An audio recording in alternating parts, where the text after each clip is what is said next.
Hey everyone, Eric here. A lot more people in Washington and other capitals are focusing more attention on what the Chinese are doing in places like Africa, the Middle East, the Americas. But this isn't an issue that you can simply jump into and expect to understand what's going on. Things are moving just way too fast, and this is a story that really doesn't fit neatly with a lot of the prevailing narratives. And that's why the newsletter that we produce is so important. It's the day-to-day tracking of this story that will help you get up to speed. We meticulously go through hundreds of sources every day to bring you a concise digest of the day's top China news from Africa and throughout the global south. And then we deliver it straight to your inbox Monday to Friday at 6 a.m. Washington time. Try it free for 30 days. See if you like it. Subscriptions start at just $7 a month for students and teachers and $15 a month for everybody else. Sign up today at ChinaAfricaProject.com/subscribe. Once again, that's ChinaAfricaProject.com/subscribe. The China in Africa podcast is brought to you in partnership with the Africa-China Reporting Project at Wits University in Johannesburg. The ACRP aims to improve the quality of reporting on Africa-China relations through reporting grants, workshops, and other opportunities for journalists. More information at africachinareporting.co.za and our dedicated training website at africachinatraining.com. Hello and welcome to another edition of the China in Africa podcast, a proud member of the Sinica Network from SupChina. I'm Eric Olander, and as always, I'm joined by Cobus van Staden, the senior China-Africa researcher at the South African Institute of International Affairs in Johannesburg, South Africa. A very good afternoon to you, Cobus. Good afternoon. Cobus, just quickly before we get started, a very quick shout out to our Patreon members. A huge thank you at the end of the year for all the wonderful support and the discussions that we've had. We're scheduling next month's Zoom calls right now. So we put a word out to everybody. If you'd like to join our Zoom calls and these one-on-one briefings we're doing and these group sessions where we're having these great chats with everybody from around the world, go to patreon.com/China Africa Project. You'll also get our weekly digest, which is fantastic. I'm so proud of this. And we're also going to be pioneering just this week a new video idea. So we're going to put that over on Patreon with some cool things that we've got planned. And next year, we're going to be doing some really cool things. We've got new French and Arabic services coming. So we've got our team is growing, and Patreon folks are really going to benefit from that. Okay, Cobus, let's get on with the news right now. Holy moly, it's been a week. I mean, I always say this. I mean, I think our listeners are probably getting bored of us saying this, but it has been a very busy time, and I'm really hoping that now until the end of the year, things start to calm down. But let's start in China, in Zhejiang province. Authorities have shut down 12 factories in a factory district in Zhejiang, and 3 of those factories are cobalt processing facilities that generate up to 1,500 to 2,000 tons a month of cobalt. And this is causing a lot of concern within the entire cobalt supply chain, leading out of the Democratic Republic of Congo all the way to international automakers and Chinese automakers. The timing for this shutdown really could not have been worse, in part because China last month registered record sales of new energy vehicles using cobalt-powered batteries. So the demand for cobalt is going to go up with these factories offline. That's going to create all sorts of new supply chain disruptions. And it's very likely that the cost of an electric vehicle, at least in the short term, is going to go up because of these factory closures. Now, authorities have shut these factories down because of an outbreak of about 172 cases of COVID-19 infections in Zhejiang. Now, that may not seem like a lot, especially, Cobus, for where you are in South Africa and in the United States, and here in Vietnam as well, where there's tens of thousands of infections. But for China, they are pursuing this zero COVID strategy. So even if there are just a few dozen or a few hundred infections, they take some oftentimes rather extreme measures, and they have shut down these factories. Other news item from this week, which we're going to get into later in the show, Kenya has repaid $266 million to the China Exim Bank for loans on the standard gauge railway. Now, China stands apart from other creditors in Kenya by requiring the Kenyan government to repay its loans, whereas Creditors from France, for example, have reduced their repayments and their debt servicing costs from $20 million last year to just $59,000 this year. And Japanese debt servicing expenses last year were around $4 million, and that dropped to just $6,411. So you can see how $266 million really stands out. The problem here, Cobus, is that the Kenyans are now shipping so many dollars offshore to repay some of these loans. It's starting to put real pressure on the shilling. So the shilling now is down near record lows. It's fallen 10% since last year. Part of the reason why the shilling is now under so much pressure is because foreign exchange reserves are also going down, in part to service these loans to China. So we're in this potentially dangerous cycle where foreign exchange reserves dip, investors then back off the shilling, the dollar gets stronger, the cost of borrowing goes up, and Kenya is in this potentially vicious cycle. So last story that we're going to talk about this week, and I'm just going to tease it now because we're going to get into it later, is this question of the base in Equatorial Guinea that the United States military basically fed a story to the Wall Street Journal. There was no skeptical reporting on the part of the journal. We're going to have some sound bites from the Pentagon spokesperson who was asked to provide some evidence of the claim and to support the claim. He wasn't able to do so, that China wants to build a base on the Atlantic coast of Africa. So Cobus, lots to go through, and we're not even close to getting through what we're going to go through the show today. But let me just stop there and get your take on some of these events from the past week or two. Yeah, that's, as you say, it's really interesting to see how the global supply chain issue is really impacting the cobalt and electric vehicle supply chain particularly, and how even a small outbreak of COVID, in a particular Chinese province then has this kind of knock-on effect right around the world.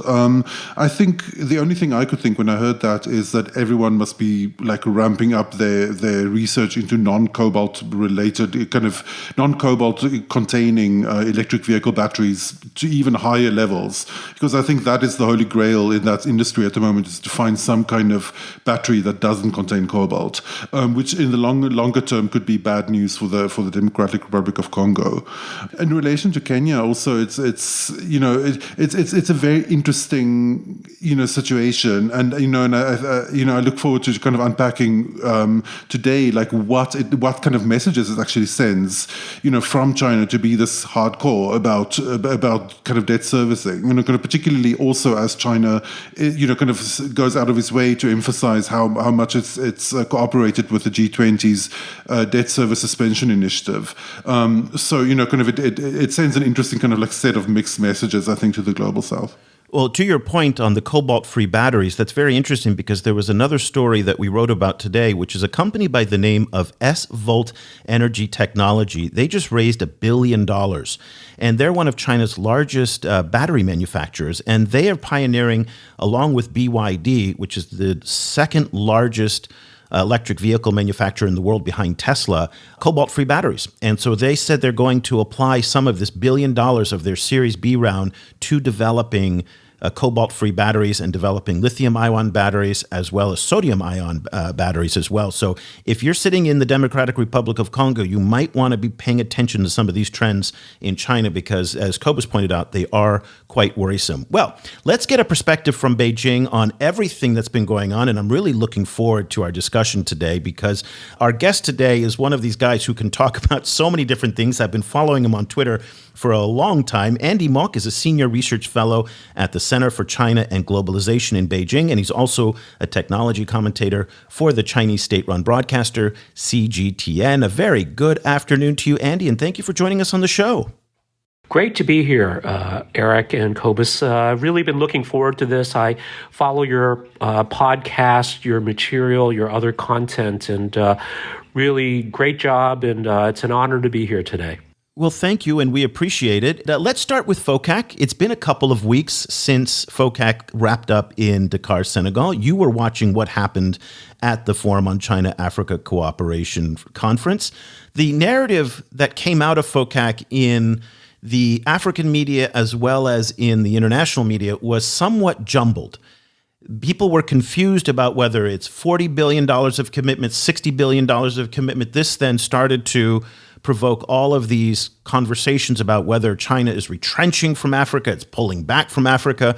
I will say that Cobus has mounted a very spirited defense that's saying it's too early to come to any conclusions about China's commitment in terms of money, because it takes time for these things to work out and for dollars to be attached to the vaccine donation and things like that.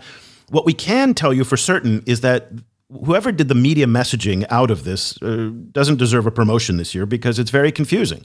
And I'm just curious about how you saw FOCAC this year and what your colleagues in Beijing at the center and also in the media in China, how they interpreted it and what they saw from it. Well, I think it's not surprising that we would have different media viewpoints or reporting, given the diversity of perspectives and even political agendas, as we all know. So I think that's not too surprising. The view from China, and I would say maybe the think tank circles here in China, is that really it's a continuation of China's longstanding policy of making Africa a priority. And we look at everything from the symbolism, the optics of traditionally the foreign minister here, in this case Wang Yi's first trip every year is to Africa. This is the 8th FOCAC, and I think you mentioned that this is like the Olympics for people that follow Africa, that it's something that's looked forward to every year.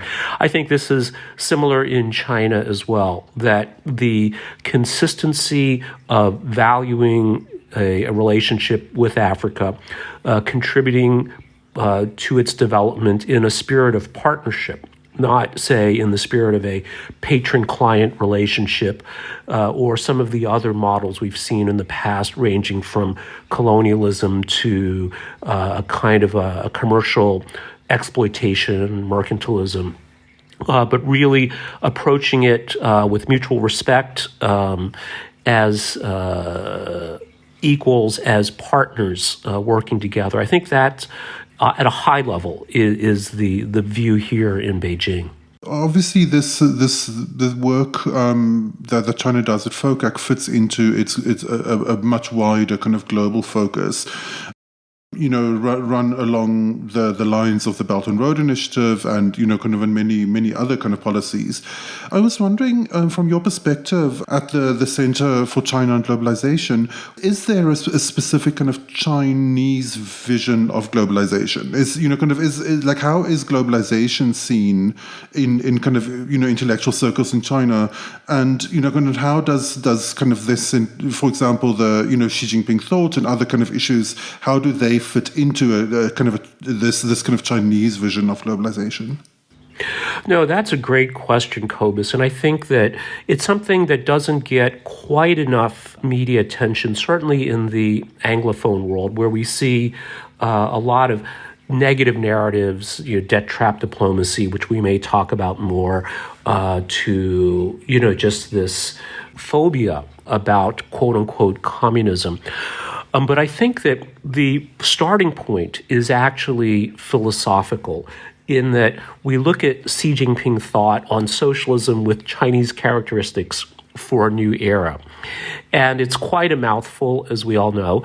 But I think the core essence of it is the integration of traditional Chinese values that stem from Chinese philosophy with Maoist socialism, with the Dengist emphasis on economic efficiency, and bringing all that together to transform China, but also what it's doing around the world.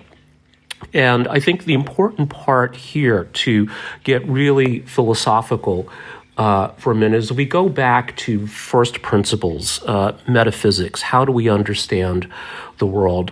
There was a very well-known French sociologist and sinologist named Marcel Grenet, who made a very interesting statement. He said that Chinese wisdom has no need for the idea of God.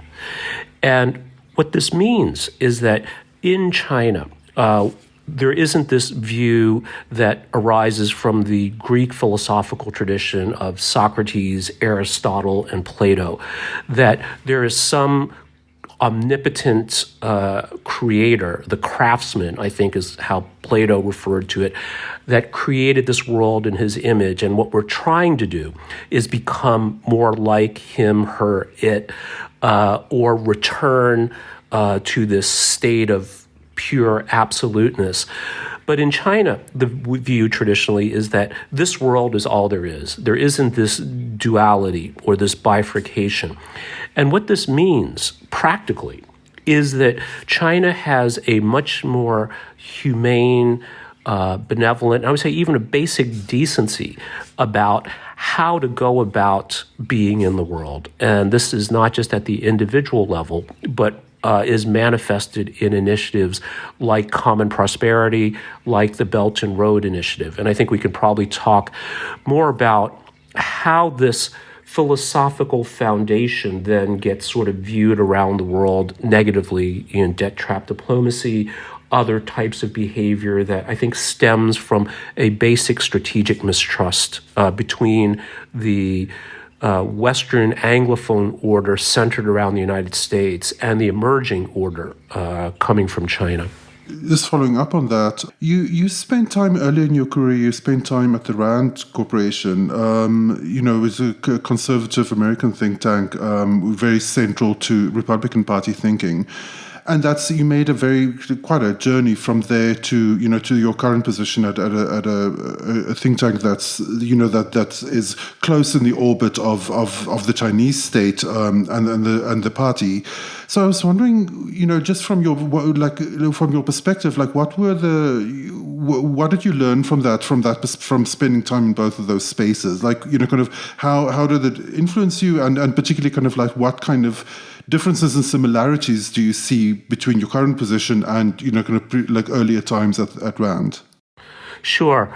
No, I think that's a great question, Cobus. So I was at RAND, part of a group researching China. So that really hasn't changed. So today I'm at the Center for China and Globalization, which is a leading independent think tank researching China. So that's the thread. I would clarify a little bit, too, about RAND and its position on the ideological spectrum, in that it's, as far as I know, RAND is not aligned with any political philosophy or political party.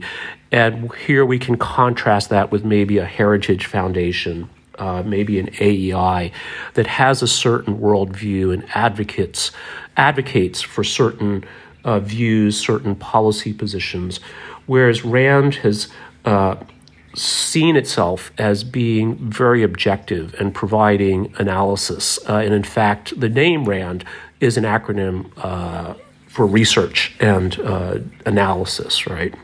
So in this way, but of course, RAND has done a lot of work and historically was spun out of the U.S. Air Force to provide long-term strategic planning and research. And I think that is one very, very big difference. And of course, RAND looks at things from the prism of American interest, whereas CCG thinks about issues mostly from a perspective of China's interest. But I think it's a little bit broader in that even in the name, it reflects the Center for China and Globalization, that it is a little bit more, I could say, ideological in that it does have a policy affinity and a policy preference, which is for greater globalization, greater opening of China, particularly when it comes to issues around trade, capital, people, so facilitating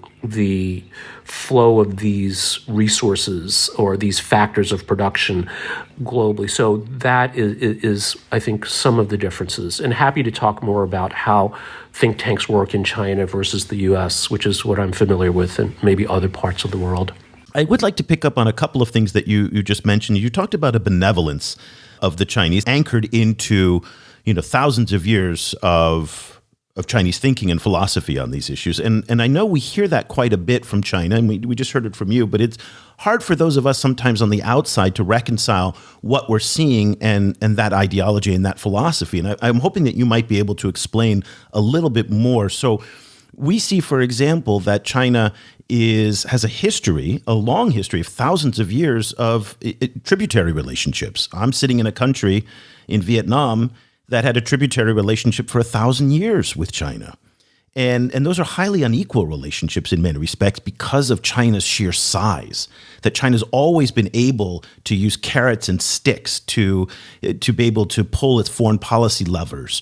And it hasn't had to use military force and imperialism in the same way that, say, the Europeans and the Americans have, but it had other tools at its disposal to achieve many of the same objectives, such as the history of China and Vietnam's relationship.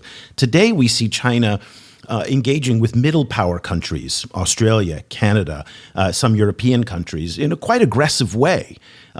Whether who's right and who's wrong, we won't get into that, but there's no denying that it is aggressive in that respect. So how do we reconcile, especially for countries sitting in Africa, which are far from being middle power, so they're economically much more vulnerable?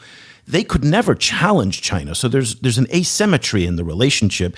And we come back to the hallmark of China and its tributary instincts and those philosophies where China as a major power never has to make a concession. China with Ghana never has to concede because it's so big, it's so powerful, especially if a small country like Ghana decides to challenge China on one of the more sensitive red line issues, for example, which hasn't happened because the risks are very high, as we're seeing with Lithuania today. But can you help us better understand, anchor some of this dichotomy between the benevolence you speak about and some of the more harsh realities that we see in contemporary issues involving China and the world? Sure. No, and I think here we're getting into, fairly complex issues that I think are really hard to resolve in a very satisfying way. But let me start with this idea of, if we think about it from a Confucian perspective, that a leader should, and we're talking about the ideal here, and of course, any philosophical system, any system of ethics, there is always a gap between the practice and the ideal, but that one leads by example and through moral virtue rather than force. And one maybe quick way we can see this, or a very contemporary example, we can see the benevolence or the humanity of China's philosophical roots, and even today's governing system, is this dynamic zero COVID policy, where we see places in the U.S. where the cost of maintaining zero or very low COVID cases and deaths is considered too high, that a certain amount of human cost and suffering is part of doing business. And I think this is a great example of the difference in outlook. But then when you come back to these ideas of the tributary system, again, I think if we look, we can probably find examples of where this was the ideal and the practice, perhaps it differed. But the fundamental aspect, my understanding of the tributary system, was a recognition and acknowledgement of these neighboring states, these tributary states, of showing respect to China or the emperor at the time. And in exchange for this symbolic show of respect, these countries, these tributary countries, gained far greater practical benefit, access to market opportunities, etc. And that this is the nature of the relationship. And Eric, you're right that China historically has been much bigger than its neighbors, and I think not just bigger, but perhaps governed in a way that it could also bring to bear various kinds of power. And this could be diplomatic power, cultural power as well. And as a result of that, there's a natural order, perhaps we can call it, that requires the recognition that just as if you are a much bigger person, taller, wider than someone else, you naturally would take up more space, whether you want to or not. And I think this can, of course, cause resentment, and that would not be surprising. I think it's human nature.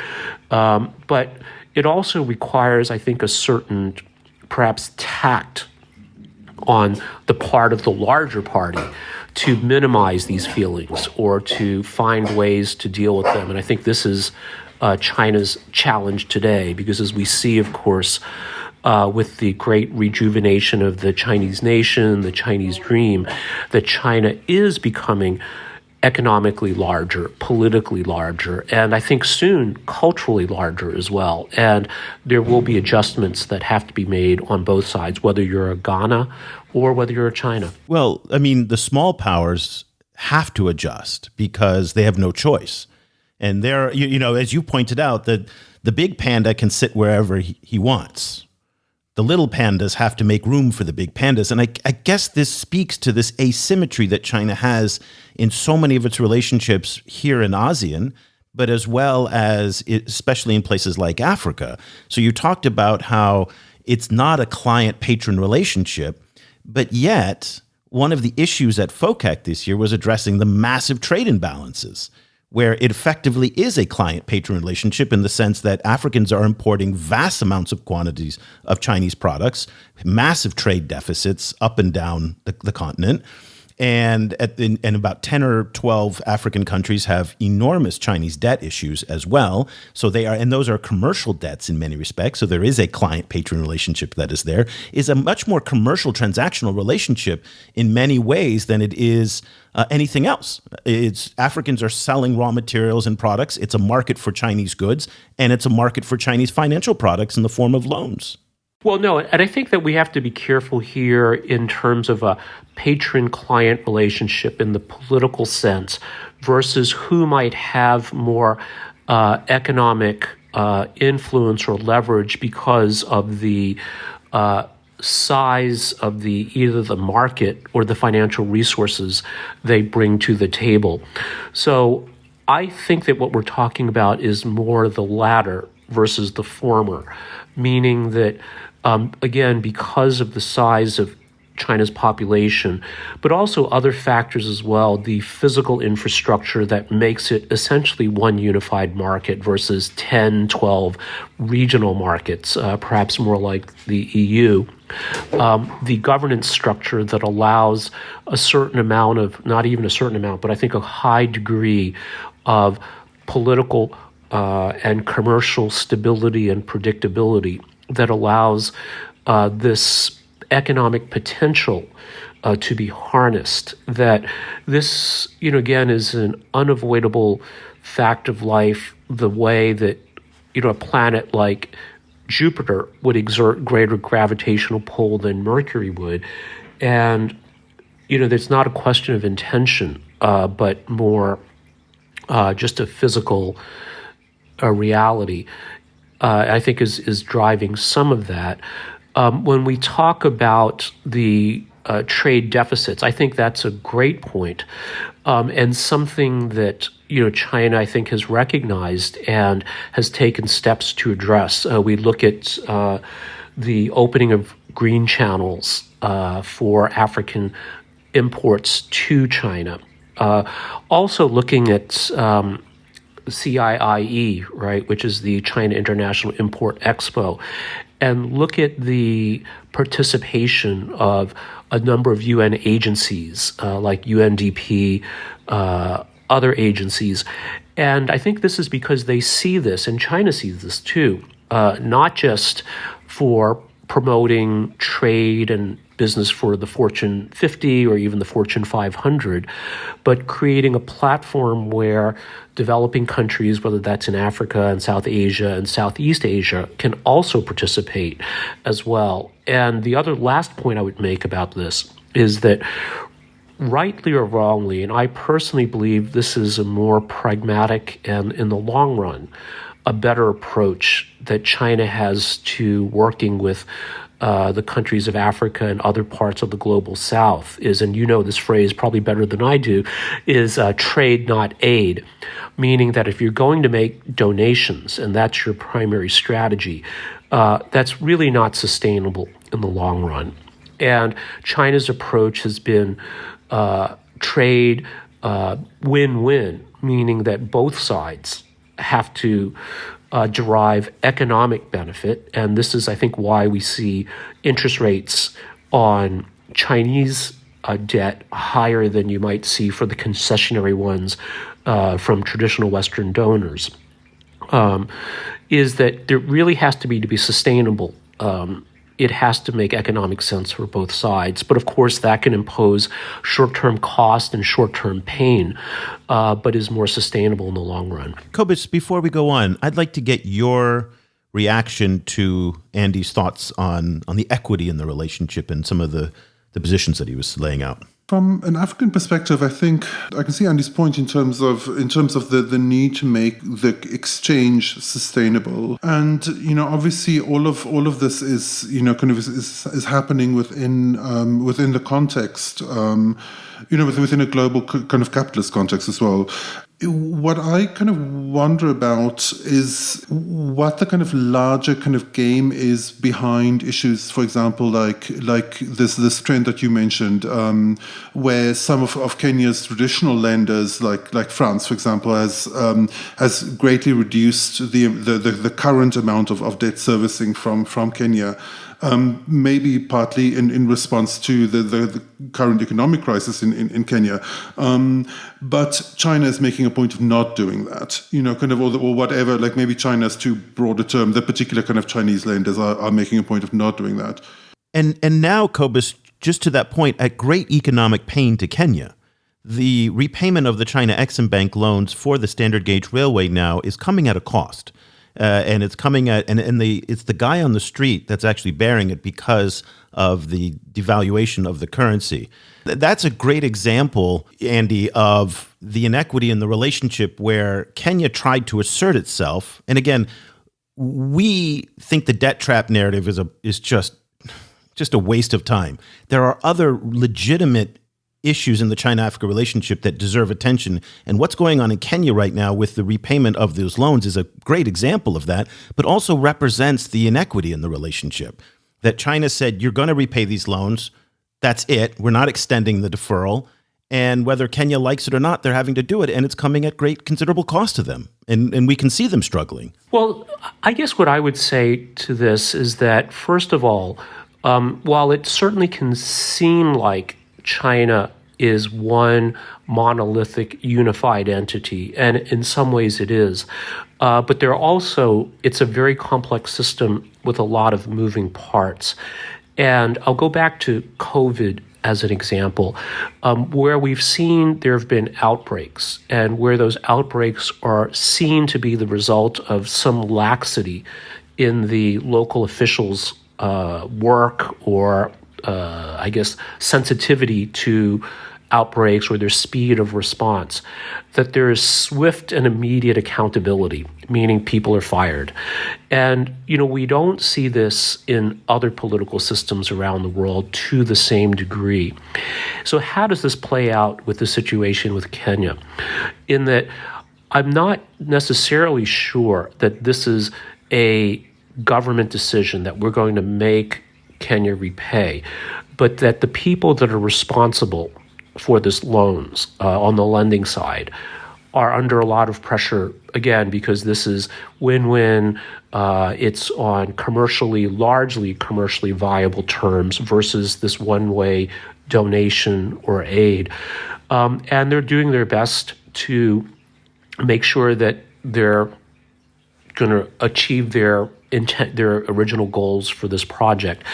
Now, I think, again, what makes it very complex and subject to oversimplification and demonization is that this is complex. There are sometimes conflicting incentives in these kinds of projects. And I think how they get played out is it's a combination of diplomacy as well as economic negotiations as well. So to put maybe an optimistic spin on this, this may still play out well for everybody. It may not as well. And I have to say here, too, if we think about pure commercial lending arrangements, when the debtor does not make payments as agreed, often there is foreclosure, and this can result in enormous cost, both financial as well as personal cost, for those involved. And again, that's a part of how the world works. And, my hope is that there can be some accommodation reached that balances all of these. But what I wonder is that the political side has not been fully invoked yet.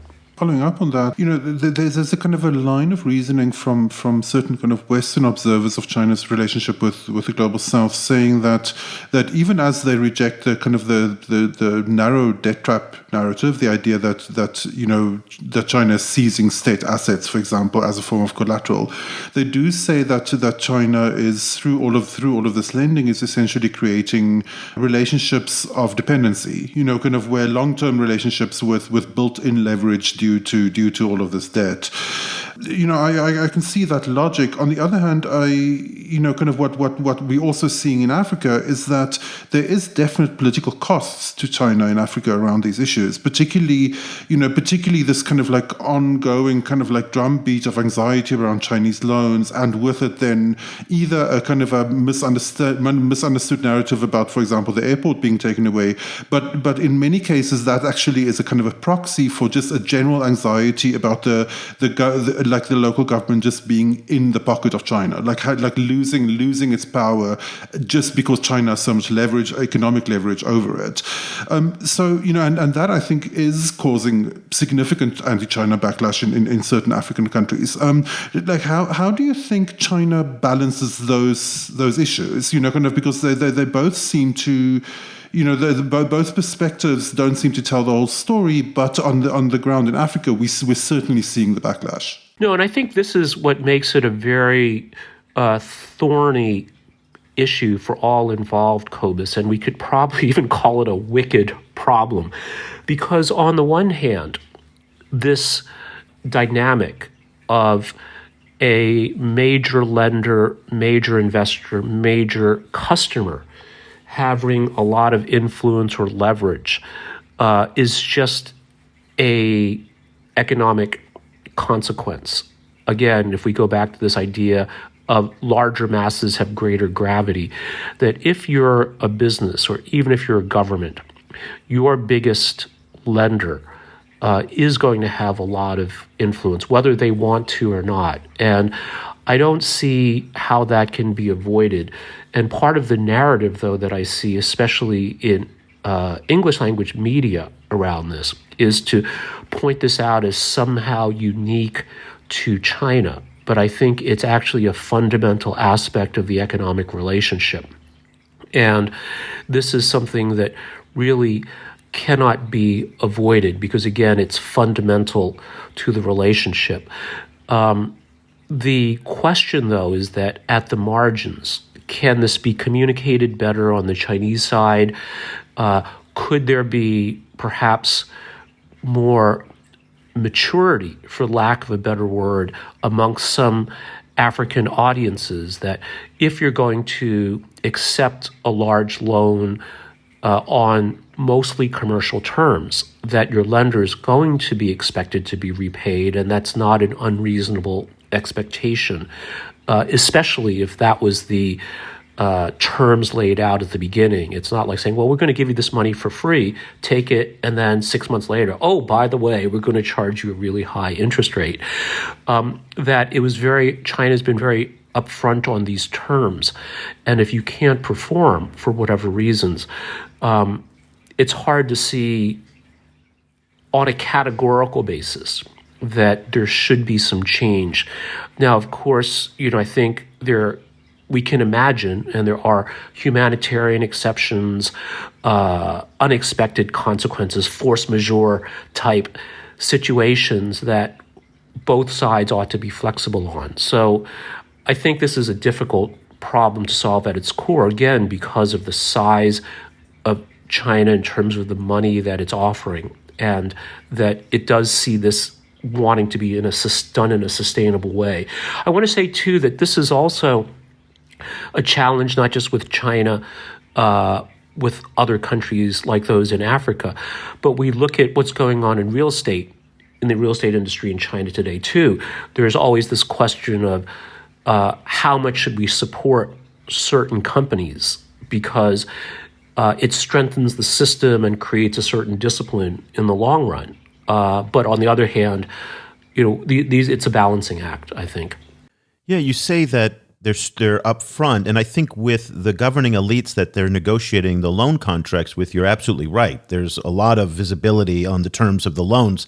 I think one of the objections that a lot of people have in Africa and around the world, by the way, to some of the lending arrangements that they have with the Chinese is the lack of transparency in the entire process, and that the loans aren't made available for the public to review, even if those are the laws of that country. There are clauses in the contracts, and that's what we know from the aid data research. Why is it, do you think, and maybe you can enlighten us a little bit as to why the Chinese generally insist on so much opacity and lack of transparency in their dealings with governments? Even in the run-up to FOCAC, for example, no one knew the dates up until 2 weeks in advance. And there's just a lot of mystery behind Chinese official dealings in places like Africa. And what ends up happening is that contributes to the negative narratives, because in the absence of information, people get to say anything they want. And so on the loan deals, for example, why doesn't China encourage African governments to make them open to the public? Because the public at the end of the day is going to be paying for these loans. And I'm just curious if you have any insights on maybe Chinese history or Chinese political behavior, and because in part China itself domestically doesn't have a lot of transparency in its political process, so maybe they're just bringing that into the international system as well. But any insights you have on this insistence on secrecy and opacity in the process in their dealings? Yeah, so, Eric, I would lean a little bit more towards what you were saying. And again, I don't think I have any special insight into this, but that the cultural traditions in China, especially around governance, are different than what we see in the Anglophone West, right? That transparency as a good and even a highly prioritized good, I think just isn't there. And that plays out, of course, I think, as China engages more with the world. But that being said, I think we can also see that there is an adaptation as well. And, that China is learning as it goes. And we can see, let's say, if we look at media, the foreign language state media from 10 years ago to today, that China's learning how to communicate more effectively with diverse audiences around the globe, and perhaps we'll see advances in this area as well. A few months ago, you wrote a column for CGTN about the BRICS summit, and the headline was, the 13th summit shows BRICS rising as US-dominated system crumbles. Do you actually think the US-dominated system is crumbling? Yeah, I think that is the question that is occupying the minds of many, many researchers, politicians, even business people around the world. Let me go out on a limb here and say that we look at this past Summit of Democracy that just happened, that was organized by the Biden administration, and we look around the world. Let's look at the last couple of years and what 2022 might bring. So, there's a growing consensus that the Trump administration's withdrawal from the Iran nuclear deal was a huge strategic misstep. The tariff wars initiated against China was also a huge strategic misstep. The way the withdrawal from Afghanistan was handled by the Biden administration was another major strategic error. And we look at this and say, this raises, I think, questions around the world about the U.S. system and the polarization and all these other things that I think we're all very familiar with. And then looking ahead in this self-declared confrontation with these so-called autocracies, three of the main ones being China, Russia, and Iran. We look at what's happening in the Ukraine, and it's very possible in 2022 that Russia may achieve one of its long-sought foreign policy goals by creating, however it does it, a buffer state against NATO in Europe. We look at Taiwan, and there could be some, again, major breakthrough in 2022 that sees the realization of a long-held goal of China, the reunification, and a nuclear Iran.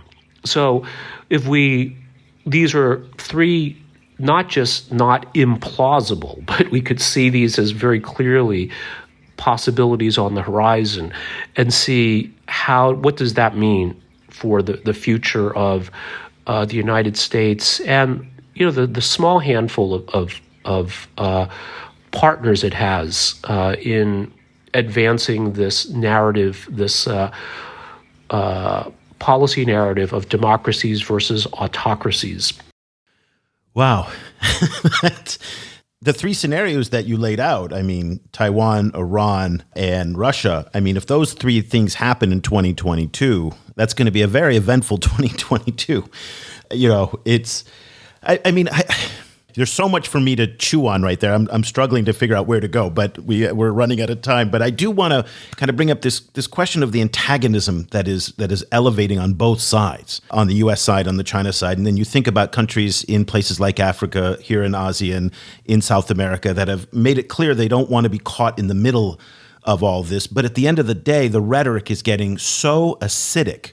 And it's a little bit disingenuous of the Chinese to say, well, the Americans are the ones who are fomenting all of this, when you just have to look at Global Times, at CGTN, at Zhao Lijian.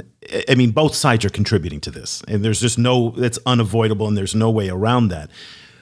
If you were talking to a group of African policymakers, what would you advise them in how to manage this, what could be potentially a disastrous 2022 if even one of those things that you described comes true?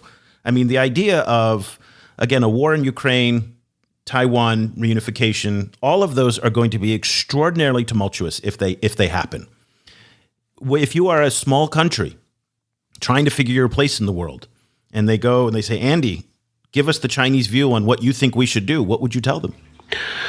Yeah, well, so I want to be clear here, Eric, about these three wins for the countries that the U.S. has dubbed autocracies. So with Ukraine, it doesn't necessarily have to be a military invasion. There are 100,000 troops on the border, though, right now. So that is a reality that is, we can't avoid. Yes, absolutely. 170,000 right. But the question here is that Russia, the Russian Federation, I think has felt betrayed, and we don't have time to go into all of the details of this, but and threatened by the West, NATO's behavior, and is looking to neutralize that threat. And yes, I think that an actual military invasion is not out of the question, but that certainly the troops massed on the border can provide the diplomatic leverage to resolve things in Russia's favor. Iran going nuclear, again, I think we have to see, but certainly doesn't seem like an implausible outcome.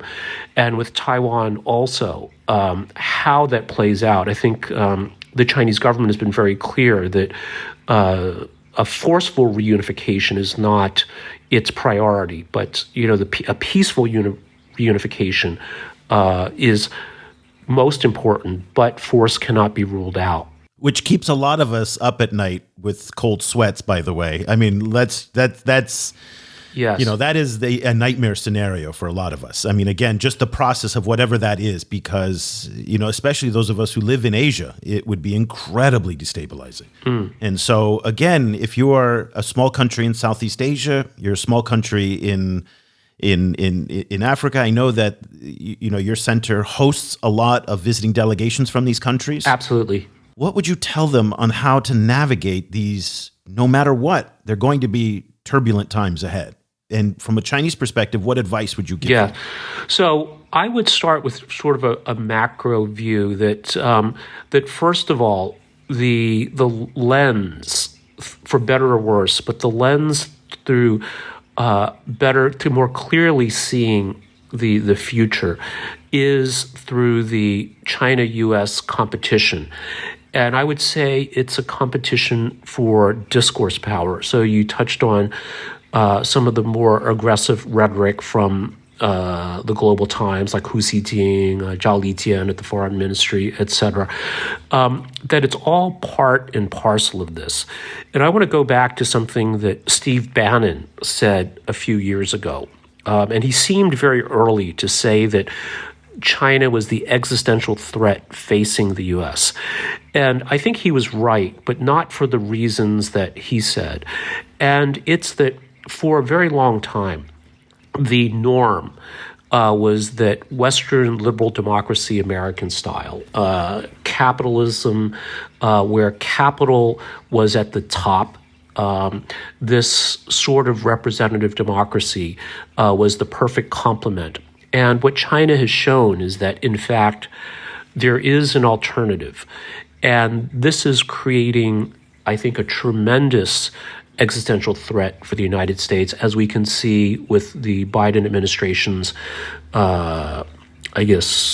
looking to create this coalition of democratic states that may not be all that democratic, but to serve to oppose what it sees as a better system. So this is, in fact, playing out, and it is having a global effect, whether we're looking at Singapore, Vietnam, Africa, even Latin America. Look at Nicaragua recently changing or no longer recognizing Taiwan and now establishing formal diplomatic relations with the PRC, that this truly is having global implications. I would say that advice to countries around the world is what they're going to do anyway, is, of course, looking out for their own interest and looking for ways that they can advance their interest in this somewhat turbulent period. And I want to talk about something else as well that is related to this that hasn't gotten that much attention in the technology space. Is one of the key areas of American hegemony is the dominance of the global financial system, the use of the dollar as a reserve currency, which also and SWIFT allows SWIFT, which allows the U.S. to sanction countries around the world and threaten sanctions that could be devastating. Now, one thing we can see with countries like Africa and South Asia is that China, with inexpensive smartphones and the rollout of the digital yuan, can not only allow financial inclusion for the unbanked and people that do not have internet access, but also create an alternative system that is more efficient, cheaper, and not subject to U.S. sanctions. So this, I think, in a way, can be good for small and medium powers as well. So we're in a turbulent time, and where there's times of great change, especially disruptive change, there are both opportunities and threats. So I think that for countries around the world to pay attention to this, as how it plays out, and to be alert to opportunities and do the best to mitigate the risks and the downside. Wow, there's a lot to think about. Andy, we really appreciate you taking the time to walk us through this. It's been a fascinating discussion. Andy Mok is a senior research fellow at the Center for China and Globalization in Beijing, and also a commentator for the Chinese state-run broadcaster CGTN. Andy, you are very active on Twitter, and you have a fascinating Twitter feed. Tell everybody where they can find you. Absolutely. So I am at Andy Mok, ANDYMOK, and I appreciate the shout out, Eric and Cobus. It's been my pleasure to be on this podcast with you guys, and really appreciate the chance to exchange ideas. We really appreciate it. And we talk a lot on the show about the knowledge deficits about China that exist in the world. And it's conversations like this with people like you who I think go a long way to help close some of those deficits, the understanding, even if we don't agree with everything you're saying, it's important to at least have these conversations like this. And I'm so happy that we had the chance to do it with you. Thank you again. Couldn't agree more. Cobus, so much to think about from what Andy said. And again, there was a lot in there that I really didn't agree with. But I think it's so healthy for us to have these conversations. And we don't get the opportunity to have these thoughtful, extended exchanges with Chinese stakeholders very often, because so much of the discourse over China is, as he talked about, it's discourse politics in many respects, and it ends up turning into a shouting match. And I just appreciate Andy coming on the show and really laying out his worldview. And in so many ways, he speaks to the contemporary thinking in China. And he does it so well that I think it's easy to understand for us, because it's not always easy to understand for outsiders listening to the Chinese discourse. And it's so important because the Chinese thinking on many of these issues has changed radically in the past 5 to 10 years. And we've talked at length about the knowledge deficits that exist in Africa, in Washington, in many countries about China, and really listening carefully to people like Andy and what they're saying to understand how they see the world is so important. Even if we're not meant to agree with everything he says, but we at least have to understand the way they see the world rather than just shut it down and stop the conversation. And so for that, I'm really excited about today's conversation. Yeah, me too. It's really, really interesting. I think it's also, I think there's so much to unpack in what he mentioned. And one of the issues that's really interesting for me is that I think, we so frequently talk about China wanting to kind of reset world standards, but like one of the things that I think gets reset in the process is actually the way that Africa figures in the global system. Kind of like there's this particular kind of niche for Africa within the global system. And a lot of that niche is defined by constraints, right? Kind of a lot of Africa is excluded from many kind of global systems, or even if they kind of sit on these kind of in these bodies, they kind of their voices don't necessarily matter as much as other members. But kind of what's very interesting is that in a way, like the niche is also defined by certain allowances, kind of certain kind of in some kind of kind of this kind of ongoing idea of Africa being extremely vulnerable, in some cases a little bit of a basket case, and therefore allowances have to be made. And I think, kind of in a way, China is changing a lot of that as well. It's not only, kind of, obviously when you speak to Chinese diplomats, they're always kind of focusing on how they kind of like change in the global system is in a way a democratization of the global system. It's a way of kind of creating more space for global South countries. And that's one of the reasons why no matter how rich China gets, it's always going to be playing the global South country card. But in a way, part of that kind of that change is also, in a way, I think, taking away some of the accommodations that Africa has gotten used to over the years. And that is kind of the frame within which I see this kind of Kenya debt thing playing out. That's right. And that is itself very interesting, and it's something that I think Africa should really take more notice of. I think they have to understand. And again, we've said this from the very beginning of our podcast, and I remember saying this back in 2010 when we first started, that China is playing by a different set of rules. Now, it's funny to think about that comment today, because in the context of the United States and Europeans saying that China wants to change the rules-based order, I guess, yeah, there is some legitimacy to that. There's no doubt. And Andy was very clear that they want to do that. I still come from the point of view that when you become the second largest economy, bordering on the first largest economy, 400 or 500 years of economic history tells us that the largest economy in the world does get to set the rules for everybody else. That has been an economic reality for half a millennia. We may not like it, but that is the reality of way that economics has worked, at least the way that the British set the rules for everybody when they were the largest economy. The Americans got to set the rules when they were the largest economy. And China is going to assert itself when it becomes the largest economy. And that's what we are seeing today. I think Kenya is bearing the brunt of that. And one has to wonder, again, on how the quality of Kenya negotiating with the Chinese was on these deals.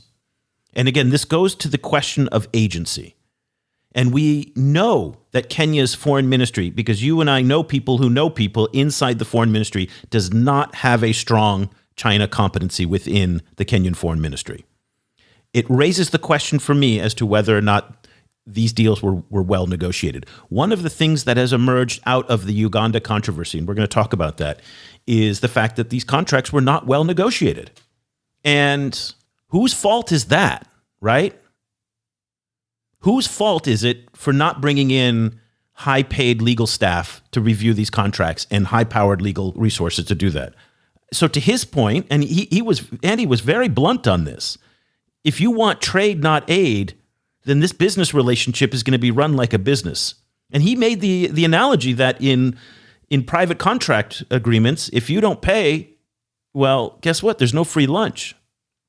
So this might be the new reality and the norm setting that you're trying to articulate that says, basically, if you're going to do business with the Chinese, you better be prepared to pay your bills. Yeah, and that normal rules don't apply, or that the. But that is a normal rule, though. That is a normal rule in business, but it's not in statecraft. Yes, but generally, kind of statecraft is not run as like business, So that's right. It's more accommodating.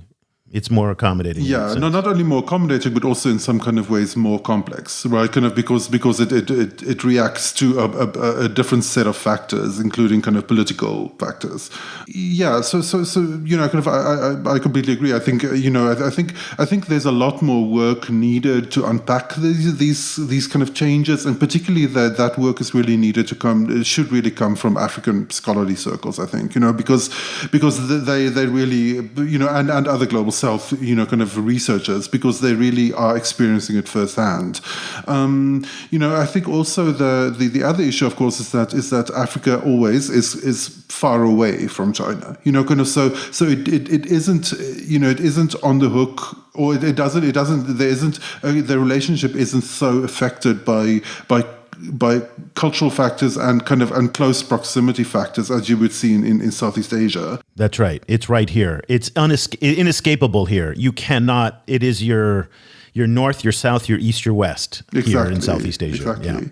Yeah. So in that sense, Africa is this really interesting kind of case study in which a whole bunch of these kind of this kind of norm setting is being worked out, but we're not getting a very kind of like strong kind of perspective of that from the African side. And, kind of just adding to that, I mean, I think you're getting now a glimpse of why despair is such a normal emotion in African political life, kind of because all of what you're seeing, right, kind of is you start getting this kind of like a glimpse of understanding of why the two dominant ways of looking at one's own government frequently as an African citizen is that they're either incompetent or completely craven and corrupt, or both, right? And you can never pinpoint which of the two is dominant in a kind of particular issue, and of course that's extremely unfair to a lot of African governments and government officials, and they all kind of get kind of like condemned in one sentence frequently, but Africans have a lot of PTSD in relation to their own governments, and that is where a lot of this kind of like where these stories of China. This is why a story like China took the airport, as we see in Uganda, takes on so much political power, because it taps into this kind of PTSD of being sold out time after time after time by your own government, in relation to all kinds of external actors, not only China, but in this case, China just happens to be the really big one that everyone is focusing on anyway. Well, let's pivot our discussion. We're going to do something a little bit different in this week's episode than we do normally. Normally, I like to wrap up the show within an hour, because I just don't believe philosophically that podcasts should go more than an hour. Today, we're going to make an exception for two reasons. One, because there's just so much going on, and we want to bring you some of the sound about what's been going on and some of the sound bites. But also because we're getting to the end of the year.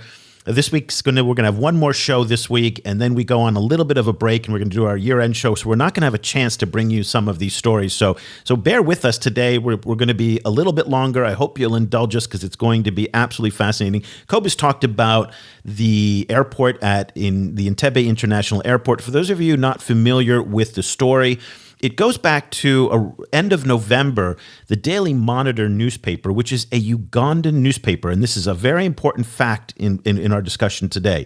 A Ugandan newspaper broke the story that China had seized the airport. Okay? Had seized. Done.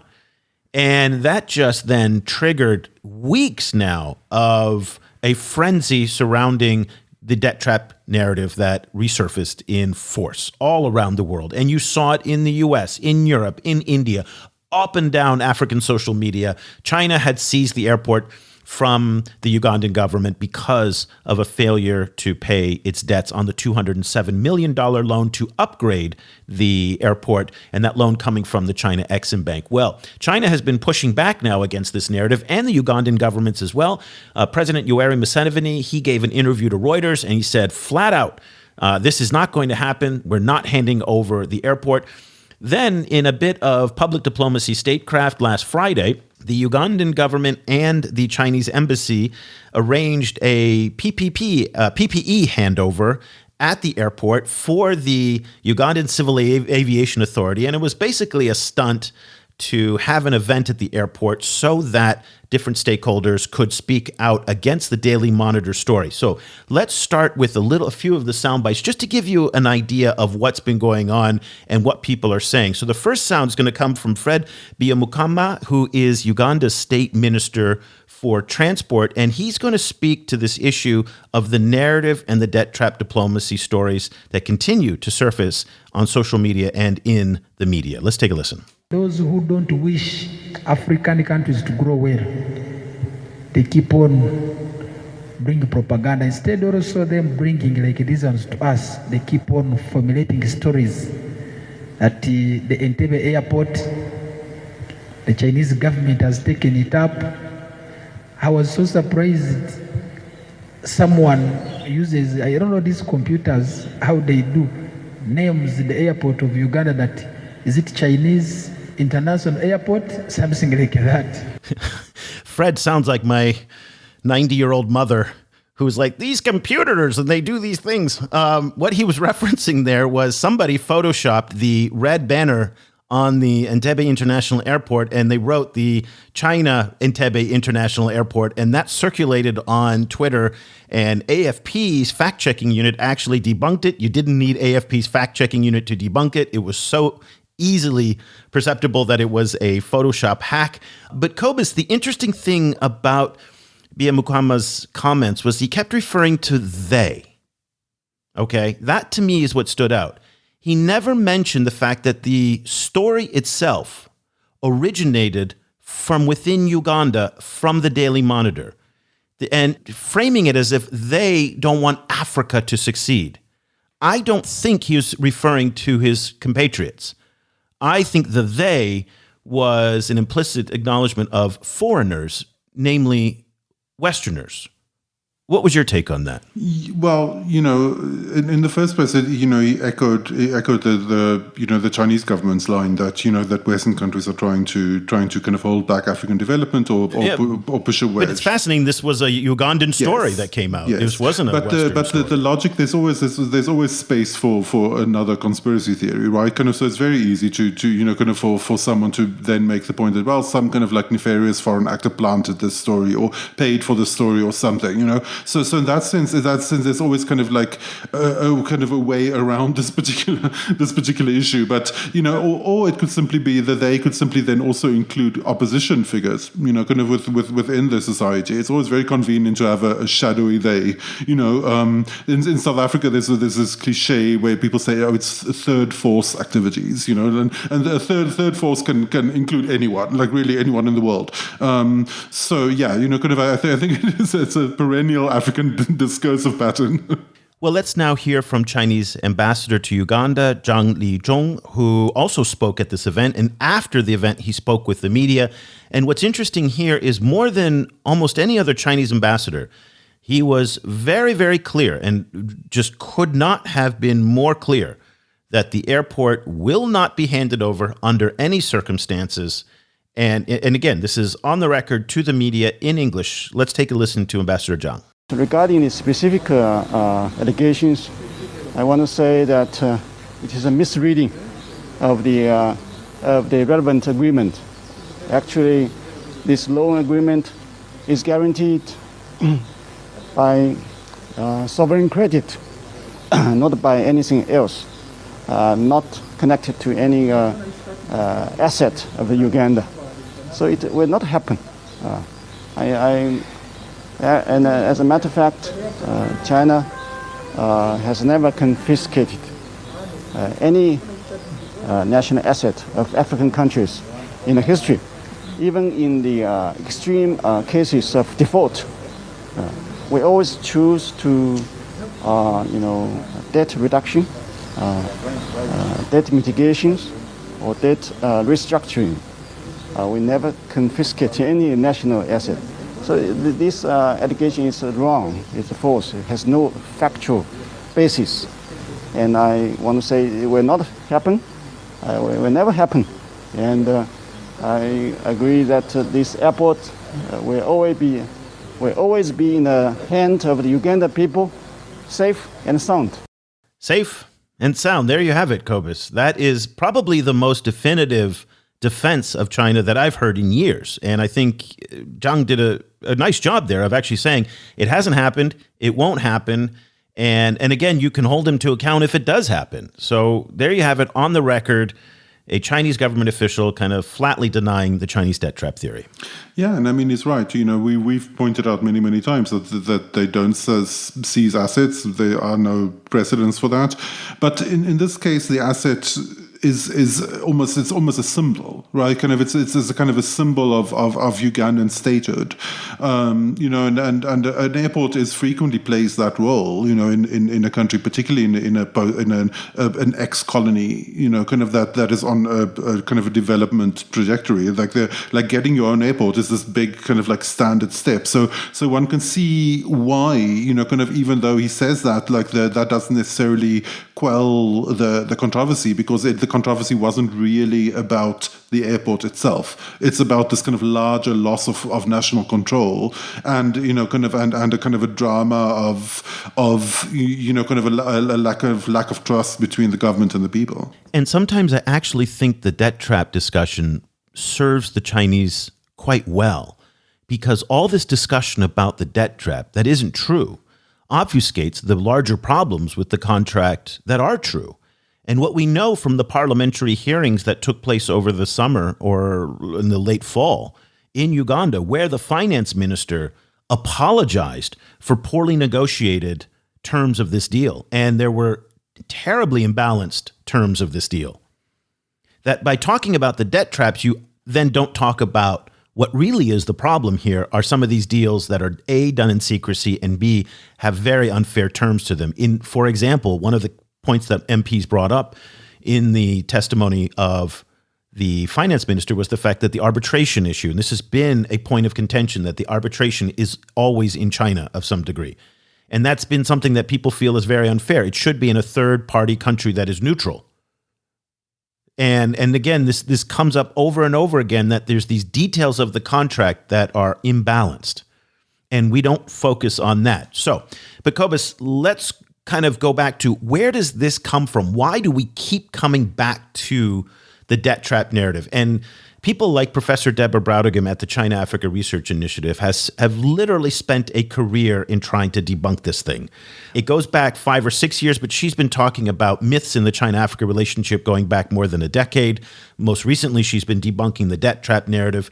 But where does it come from? Well, it comes from people like MI6 head Richard Moore, who gave an interview on the BBC. And before we go into details, let me just play you the little snippet from that interview, because it's just it's baffling that this is the head of a major intelligence service. And listen to what he had to say about China and debt traps. I talk about data traps and debt traps in this space, and then they will use them for leverage. Data and debt. Just spell it out if you would.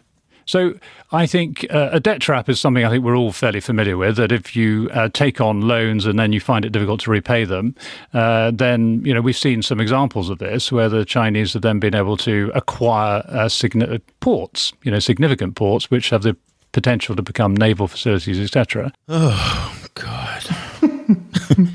Shameless disinformation. How many years are we going to go on with this? I mean, and the reference he was making, just for those of you playing at home, to ports that have been seized was to the port of Hambantota in Sri Lanka, which has been debunked time and time and time again from think tanks and scholars in the United States and Europe that I think Richard Moore and his team at MI6 would find credible. And it's clear that these guys are getting bad information if this is their worldview.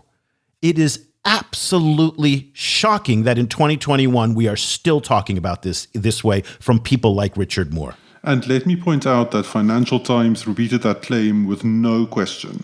So, the reporting in high level, very, very respected, kind of Western outlets of these talking points with no question, kind of does tend to strengthen them, so. Oh, and then it gets taken on Twitter and just amplified and regurgitated and vomited up over and over again. Now, it was this comment on the BBC that then provoked the BBC to reach out to Professor Deborah Browdegem at Johns Hopkins University, who is the director of the China-Africa Research Initiative and widely seen as the world's leading expert on the debt trap issue, okay, at least in the US and Europe, because I know that the creator of the debt trap theory in India, he despises Professor Browdegem, but other than him, a lot of people respect Professor Browdegem for this. And interestingly, just like you talked about with the FT, the way that they edited her sound bites made it sound like in some ways that she endorsed the debt trap theory, which is just,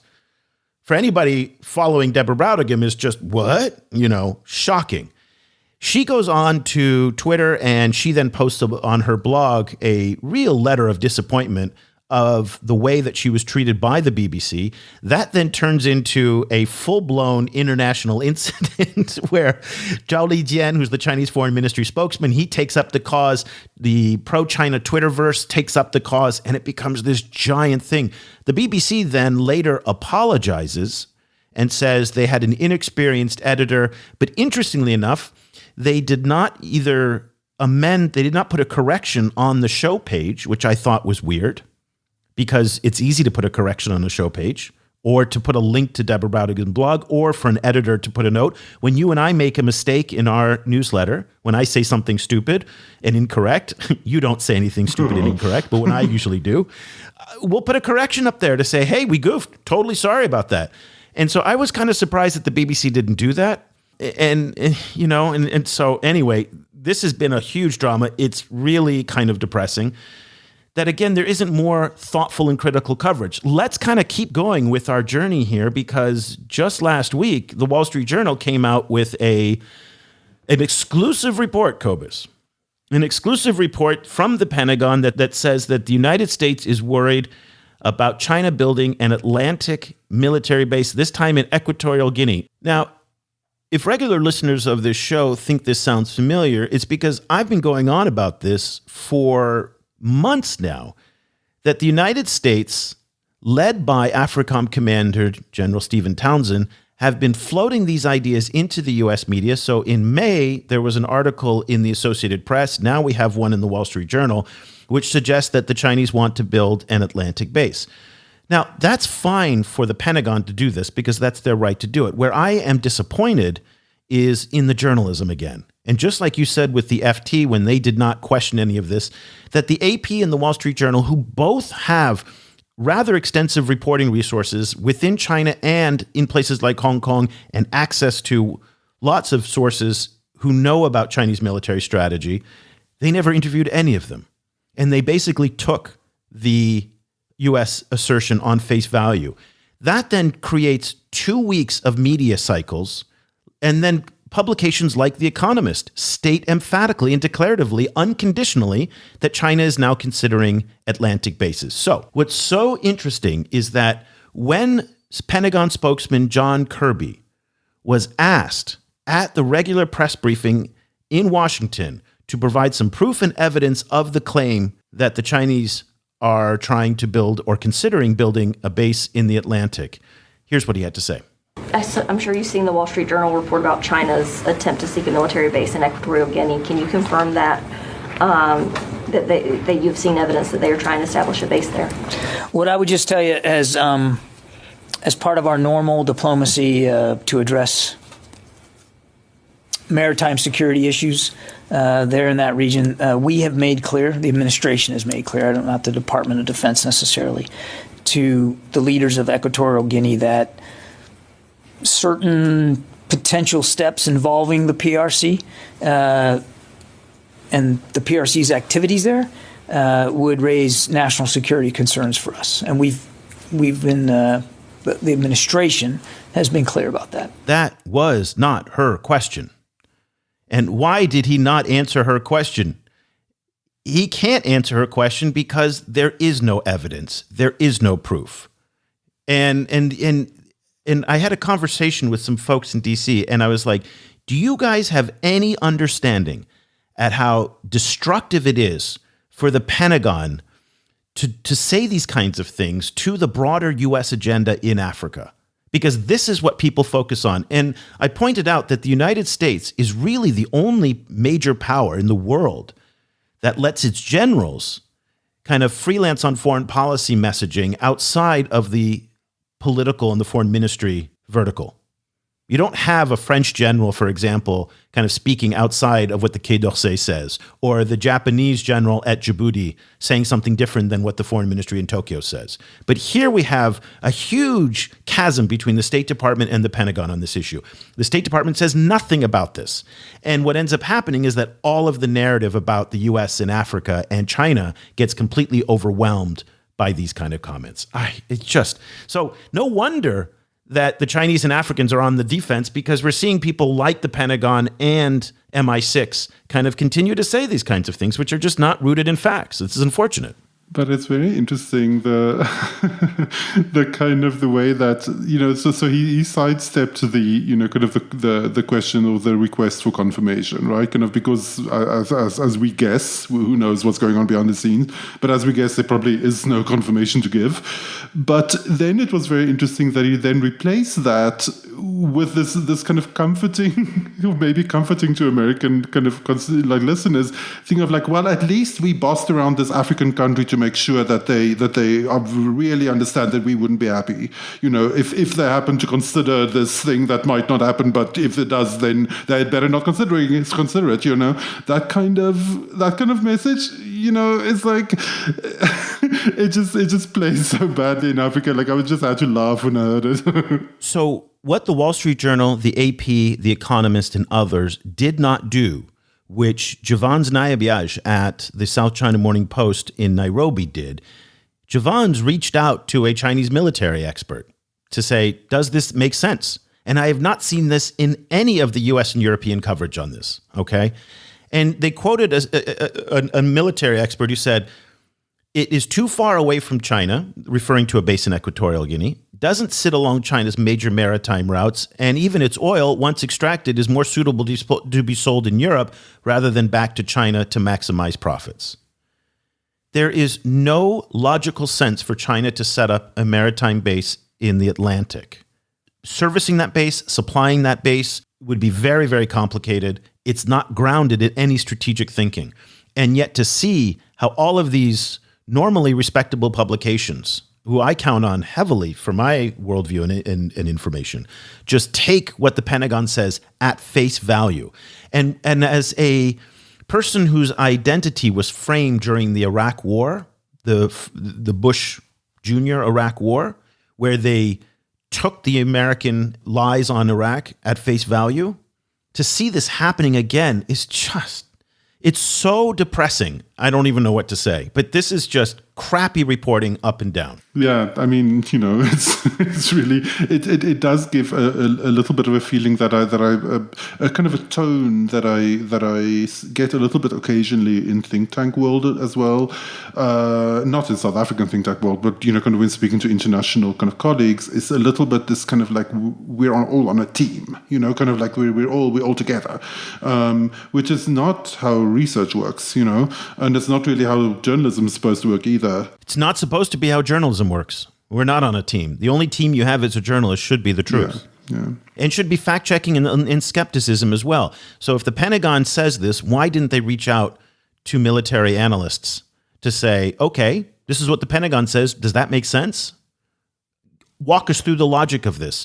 And they never reached out to the PLA, because typical in journalism would be say, well, the Pentagon has said this, we're going to go to the PLA for comment. Of course, the PLA is going to say, no comment, we're not going to talk about this. But you put that in the story just to show that you've made some effort at balance. They haven't done that. So, yeah, I mean, and it's funny because we know quite a few Africa-China researchers in our circles, and during this whole period of Entebbe, of Equatorial Guinea, after FOCAC, they were approached and asked about these debt trap narratives.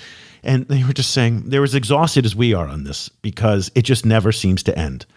And it's the only thing that they're interested in. And what, again, it comes back to is by these bogus stories obfuscate the real problems in the China-Africa relationship. And those go unaddressed because they're focusing on the wrong thing. That's my biggest problem with it. Yeah, I completely agree. It's, kind of it ends up warping the discussion in this kind of weird other direction, that where everyone keeps having to be busy debunking, nonsense instead of actually addressing the actual problems that are involved. Wow, heavy show today, huh? I mean, really heavy. But listen, these are big issues. And I collect the sound as I'm putting together the newsletter, and I wanted to bring all of this to you. Again, I apologize that it's a longer show today, but there was just so much to talk about. We wanted to bring it to you. Again, really happy that Andy could join us because, to be honest with you, we have not had enough Chinese voices on the show. It is getting more difficult to get Chinese voices to come on the show. So when Andy agreed to come on, I was super excited. The point here is not that we all agree or that we get into a shouting match with people we disagree with. And so I know some people are going to be frustrated that some of Andy's points were not more aggressively confronted, but that's not the kind of show we do. We really want to let our guests articulate and express their points of view in such a way that we can all better understand where they're coming from, and then challenge them when necessary, and then agree with them when necessary. So let's leave the discussion there. Again, we have one more show this year, then we're going to do our year in review show, and we've got some fantastic programs lined up for January. We also have a lot of big news coming to you for February and March. We're working on some really cool things at the China Africa Project. We can't wait to tell you and to introduce you to some of our new team members. Cobus, by this time next year, we're going to have a small little mini newsroom dedicated to all of the, China, Middle East, China, Africa, China, Global South issues. Very exciting. And it's going to be all African and Chinese voices. This is going to be something very important to us, that I'm the only non-African or Chinese person on the team. So the big push that we're going to be doing is bringing more African and Chinese voices to this discussion so that we can kind of be in that place in between the shouting poles where everybody's yelling at each other. We want to be this kind of sane oasis in the middle. That's the goal, at least. So if you would like to be part of our community, we have a couple of different ways that you can join us. First is you can sign up and register for the website so that you can get all of the archives, all of our newsletters. You can get access to everything unfiltered. 4,000 to 5,000 articles now are in the database, all organized by country and keyword. We've got 650 some odd podcasts that you can use. And now we have transcripts to all of our podcasts just for subscribers. Researchers asked us for that, and we added that into the mix as well. But if that's too heavy for you, we have a weekly edition that is also available, and we're going to be offering that to subscribers on the website. But right now you can get it over on our Patreon community. Go to patreon.com/China Africa Project. And if you want to sign up for the China Africa Project website, just go to ChinaAfricaProject.com/subscribe. Subscriptions we've kept very, very affordable at $7 for students and teachers and $15 for everybody else. Okay, that's enough of my log rolling and my promotional stuff. Cobus and I will be back again next week with another episode, our last normal show of the year in 2021. What an incredibly eventful year it's been. And holy crap, Cobus, if any of what Andy says come true next year, we're going to be in for a very scary 2022. So let's hope that all of his predictions do not come true, and at least related to Iran, China, and Russia. But for we're looking forward to a 2022, and understanding these issues is really hard, and that's what we're trying to solve. So for Cobus Van Staden, I'm Eric Olander. Thank you so much for listening.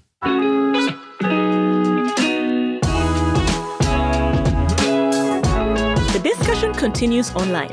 Head over to facebook.com/China Africa Project to share your thoughts on today's show. For more information about the China Africa Project, go to chinaafricaproject.com.